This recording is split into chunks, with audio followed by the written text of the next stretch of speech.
Friends and colleagues, welcome back to Colombia Business News Recap for Sunday, November 6th. I'm really looking forward to the upcoming CGS 2022 symposium coming this week, organized by Paul Harris, the Colombian, it used to be known as the Colombia Gold Symposium, but it really covers precious metals. It covers gold, silver, copper. There are also some discussions on rare earth metals. I'll be presenting on the investment panorama for mining technology. Also Wednesday, elsewhere in Medellin, there's a breakfast where Sergio Guzman of Colombia Risk Analysis will provide an update on President Gustavo Petro's first 100 days. Sergio's great. I know him well. He's really in-depth, unbiased. He really provides a great perspective without taking any sides, and he's done this consistently on the political risk situation in Colombia, especially for multinational companies and international investors. It's a great compliment. He puts together reports, private reports for international companies, and really is a leader in the space. Next week, I'm also looking forward to the Oil and Gas Summit in Bogota, the 15th through 18th of November. It's put on by ACP, which is the gremio or the industry association. It's the largest. There are several different ones. There are some that represent different segments, but ACP is the largest petroleum industry association, and the summit also invites other associations in the sector to co-organize the event. It's really big. It's worth attending if you are a service provider, investor, or participant in the petroleum sector. First, some good news. Tecnoglass, a sponsor of this podcast, sponsor Finance Colombia, but facts are facts. Tecnoglass has just closed the third quarter with 208.8 million in revenue. That's dollars, not pesos. $46.9 million quarterly net income, more than double last year's quarter, year over year. Tecnoglass's ticker symbol is TGLS, and last year they moved from NASDAQ to the New York Stock Exchange. The company's doing great things for its shareholders, for its employees, and also for Colombia's Atlantic coast. It's got a great leadership team. It's founder-led. The brothers Jose Manuel and Christian Diaz are the founders of the company, and they still are the company's leaders. The CFO, Santiago Giraldo, does a great job. He has a background, a Wall Street background and a U.S. background, a native Colombian, but certainly world class. And so they're really doing some cool things, not just in terms of their industry and financially as a kind of the I would guess the leader in manufacturing for Colombia, but also if you look at some of the things that they're doing there in the community, and they're quiet about that. They don't like to make a lot of noise. I kind of harass them and say that they ought to make more noise about some of the good things that they're doing, but they really take care of their employees. They take care of their employees' families, their employees' kids. Every child of every Tecnoglass employee gets a university scholarship if they want to go. It doesn't matter if you're the janitor on the shop floor or if you're the vice president of such and such. They go and do things there in the community. They do and it's their style to do these things quietly. So really good company from both the product aspect of their glass and aluminum products, their financial performance for their investors, and also as a company, as a corporate citizen, I guess I would say. Now, Medellin and Bogota tend to get all the attention in Colombia, but Tecnoglass is really a lighthouse, a faro, as they would say in Colombia, which is lighthouse for the city of Barranquilla and Colombia's entire Caribbean region. Now, back in Medellin, Mayor Daniel Quintero, his EPM, Empresas Públicas de Medellin, the city-owned utility that he basically controls, has postponed for the fifth time the public RFP for finishing the second half of the Hidroituango project, the hydroelectric dam about 4 hours north of Medellin that the city owns. It's a mess. So Quintero has made enemies of the construction consortium CCCI, which is like el Consorcio Constructor de something Civil Ituango, that started the project. The labor union Sinpro has made allegations. I did an interview. You can find it on Finance Colombia that says he's trying to replace local contractors with Chinese firms, local employees. Now, President Gustavo Petro has warned that testing the turbines may risk downstream lives, but if they don't get those turbines, at least two, running by December 1st, they're facing a huge fine for being so late in generating electricity. Uh, Petro, the president, has said that they need to evacuate the communities, the small rural towns, the riverside towns on the Rio de Cauca downstream of the dam before they test those turbines to prevent risk to their lives. Now, I don't think that turbine testing, and I'm no civil engineer, but from what little I know, I don't think that that by itself is such a big risk. But anyway, this is just this project has turned into a mess. Now, the first thing that happened was kind of there was not a natural disaster, but was reaching really high. I don't remember if they were technically considered flood levels, but higher than normal levels. And there was a design flaw in one of the tunnels, the diversion tunnels that takes that river flow and moves it downstream of the construction project so that the river can be diverted while they construct this dam. And there was a design flaw in the tunnel. They didn't line it properly. So the tunnel collapses. That caused kind of a landslide in this a chain of events. And so that was the thing that kicked off all of these delays. But then it has become a political issue. It's become a polemic kind of thing where the mayor Quintero, I was going to say new mayor, but he's halfway through his term now, has kind of ran on a populist campaign of denouncing everybody for corruption, this and that and the other. So now he's taken over the project like the great savior, but uh, now EPM admits that it's hard to, so if they want to run CCCI out, the contractors, normally what happens is when there's a dispute, contractors finish the project, and then if you think that they did something wrong, the project is finished and you can sue them to recoup money or whatever the damages might be. But in this case, he wanted to throw them out, bring in other contractors, but now EPM admits that insurers don't want to touch the second half of the project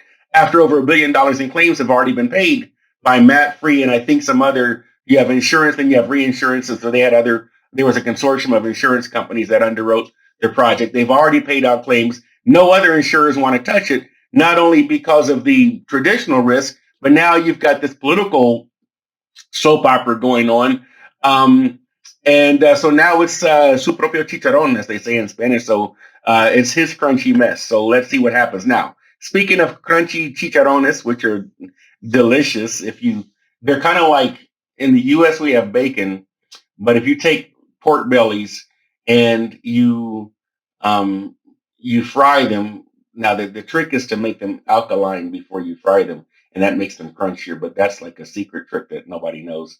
But anyway, um, so but if you're talking about meat, the head of Fedegan, which is Colombia's Cattle Ranchers Federation, has denounced the revolutionary mayor for using the city to launch an anti-beef campaign right in the heart of Antioquia, which is Colombia's cattle heartland. Now, in Canada, you have provinces. In the U.S., you have states. I think in the U.K., you have counties, and uh, Japan and China, you have prefectures. But here in Colombia, you have departments, and a department is not like in Mexico where departamento is an apartment, but in Colombia, a department is like a state, okay, or like a province.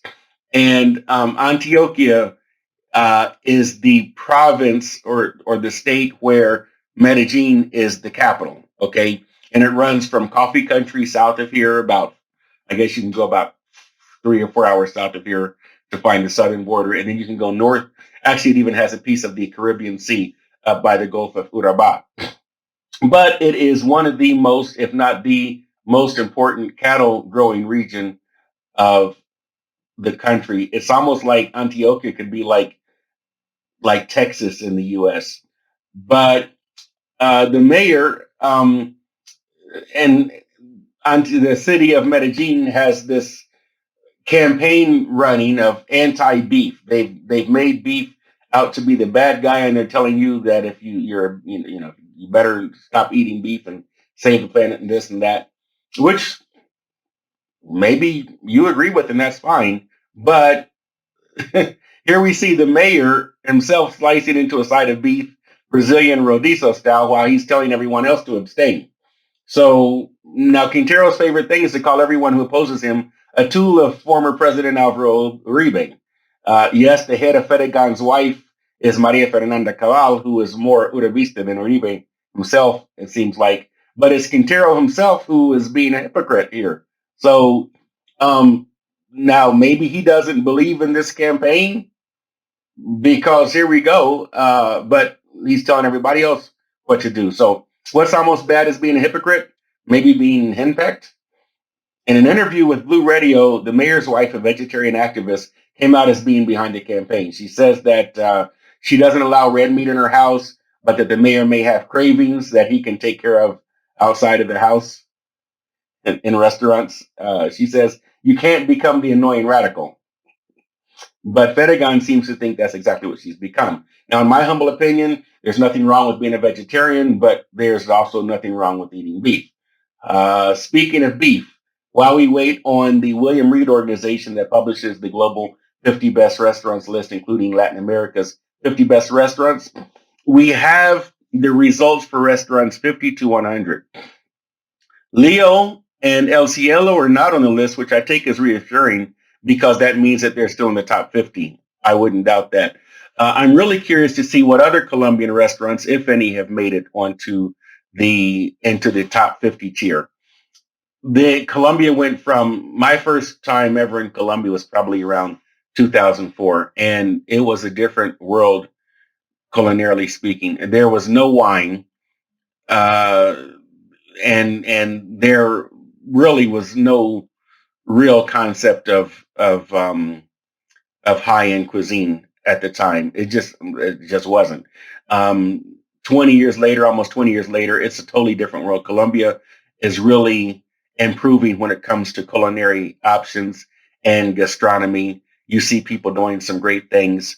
Uh, Colombian restaurants on the 50 to 100 tier that have made it onto that list include Prudencia in Bogota, Humo Negro in Bogota, XO in Medellin, and Harry Sazon in Bogota.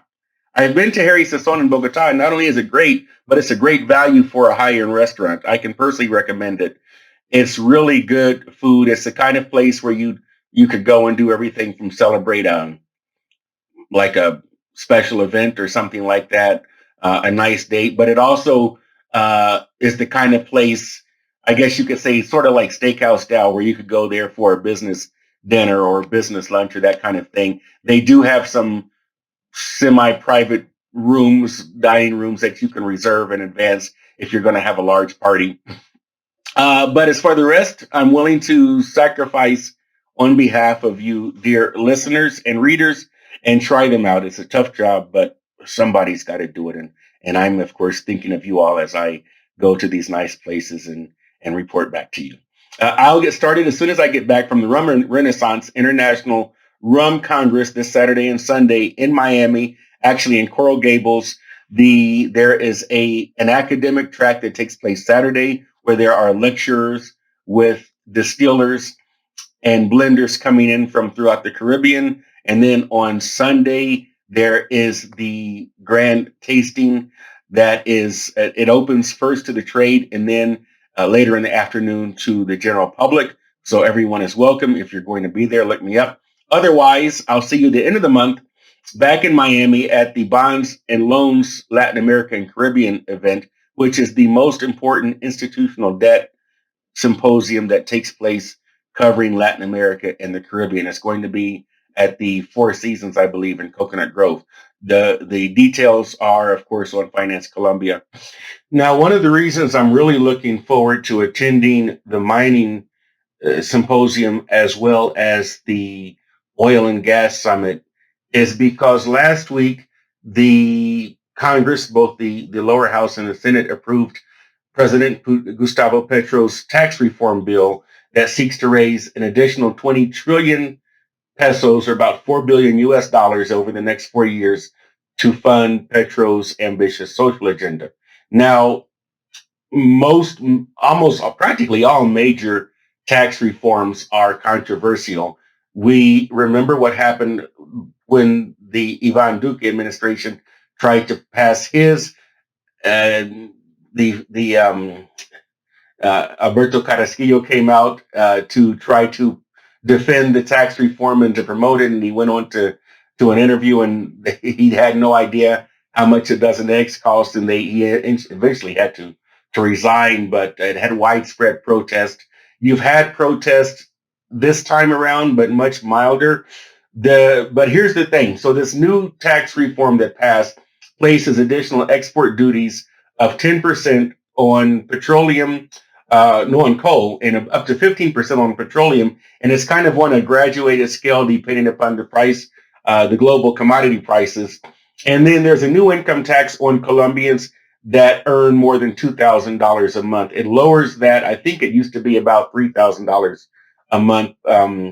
But basically, if you earn more than 10 million pesos, there are now you're going. So basically, it's lowered the floor at to where Colombian individuals have to pay income taxes. The law also removes the deductibility of petroleum royalties paid to the government by both coal miners and petroleum producers.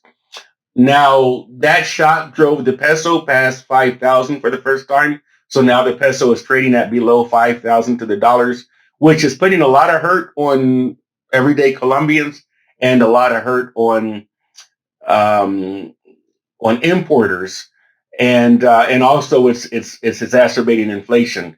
Those relatively few Colombian companies that export are benefiting.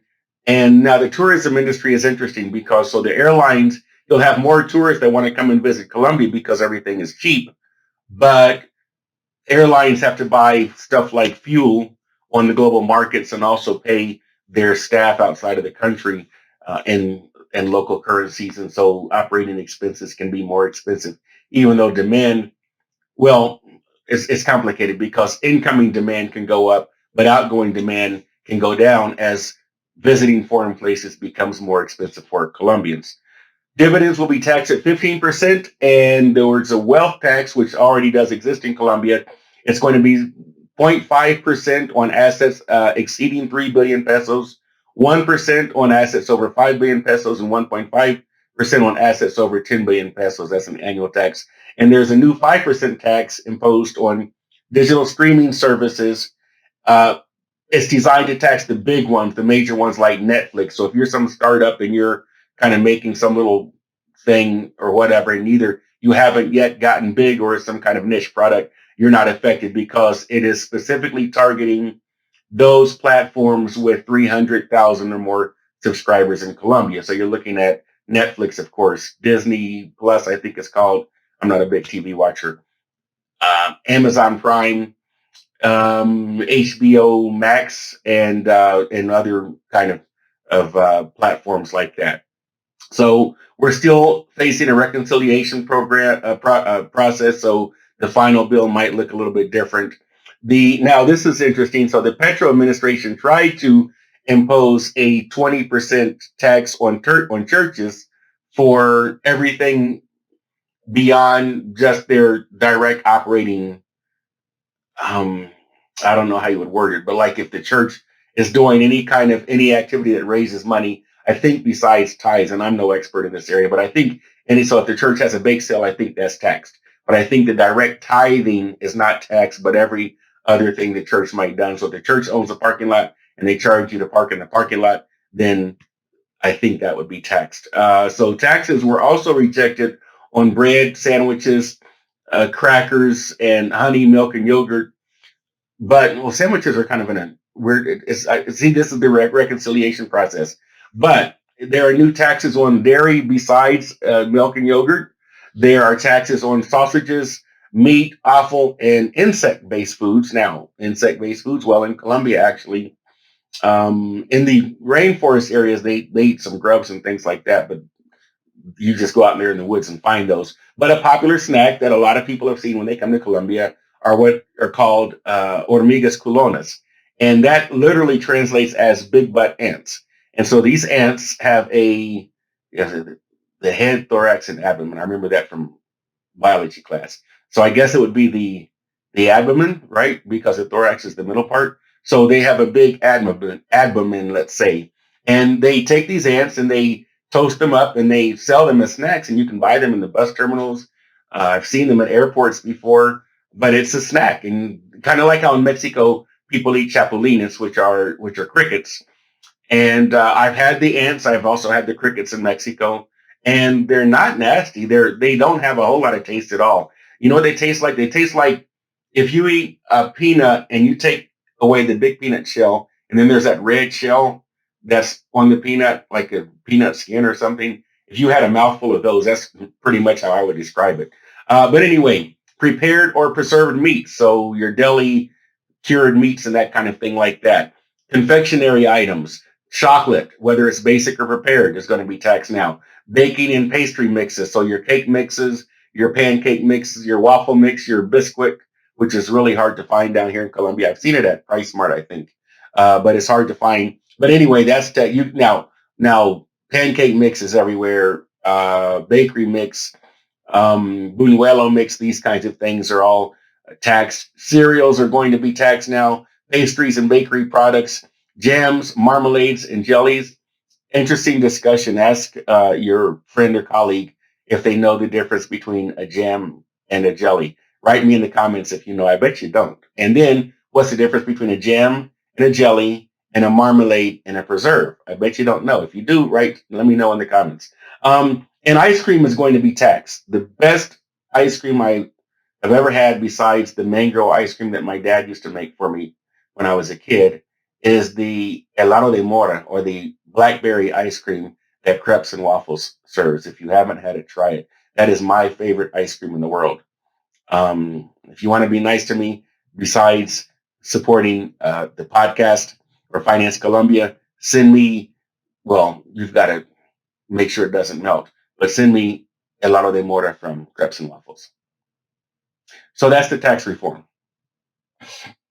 Don't forget about Tecno Edificios and Clean Tech show for people in the architects and building trades, not just building design and construction, remodeling, but also the upkeep of the building. So everyone from architects and civil engineers to people involved in the janitorial services will find something of value at these events. They're going to be November 22nd and 23rd, also at the Hotel Intercontinental on Avenida Las Palmas in Medellin. You can find details about this and every other event on financecolombia.com. Until then, be kind, be tolerant, and don't be annoying. Take care. Flying differently make us feel alive.